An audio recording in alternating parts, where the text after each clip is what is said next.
all of you are worried a lot about your ranks in IP University because I can come to know from your comments. Many of you are getting tensed that what will happen and what not will happen. So hello everybody, welcome back to Kingdom of Learning. So in this video we are going to discuss about how these cut-offs or you can say ranks are created by the universities or colleges.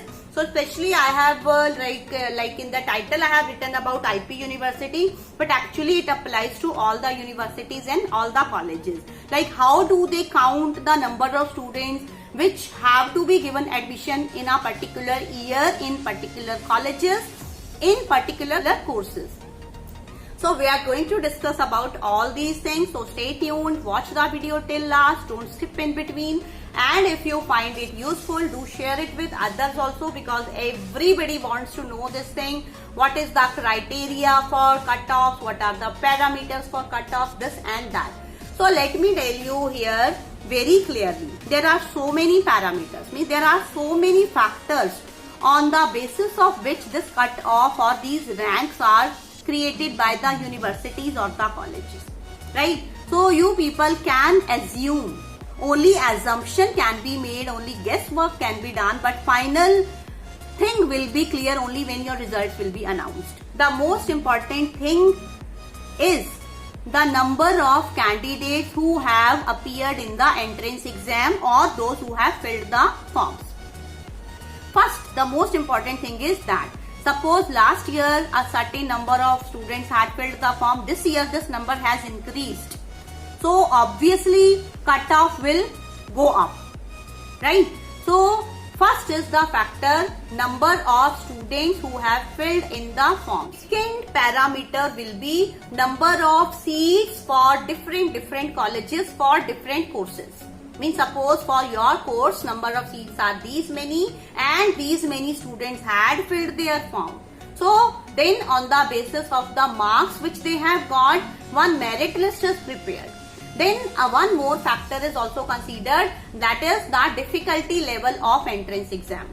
Means whether the marking will be hard or softer side on the means this cutoff, we can say this rank will be very high or very low. That is also dependent on the difficulty level of your paper also.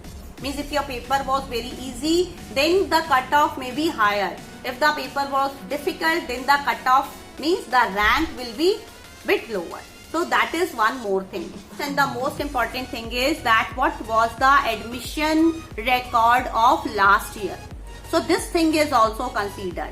Means how many students appeared in the last year, what was the rank, highest rank last year, what was the lowest rank last year. All these things are also considered and they are kept in mind. So that is what I said, that you can make your assumptions, you can guess what will be your rank according to the performance of your entrance exam, and you can check the previous year's cutoffs or ranks also. In this way you can come to know, you can only guess. To tell you one more thing, suppose 15 students got same marks in entrance exam.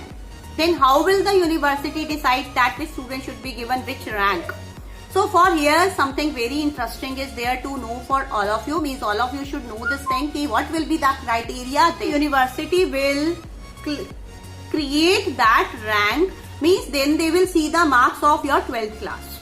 Means suppose you have some students have got same marks in the entrance exam, then their marks of 12th class will also be considered. So then in this way things will be made bit clearer. And suppose if after that also it is not clear, still some students are getting same marks, then what will be done? Then your date of birth will be checked, and whosoever will be the elder one, means the eldest one, that student will be given that seat. So this is something very interesting. You all should know about these things because you are going to you are aspiring for this course. The different courses in this university or in any other university. Everywhere this criteria is followed. So I think you have now this thing is clear to all of you how these cutoffs are released, how these ranks are decided by the universities and colleges and all. So that's it for this video. My next video is coming on this floating and freezing payment modes. So you have to float your seat or freeze your seat, and whether you should do that or not. So stay tuned for that. So that will be my 4th video on IP series. If you haven't watched my previous videos, go and check them out. In first video, I have told you about how to check the results. In second, I have told you about admission process. Now this is the third one about cutoffs, and fourth one will be about float and freeze. So thank you everybody. Do share this video with others also, and subscribe to the channel if you are new to it, and don't forget to like the video.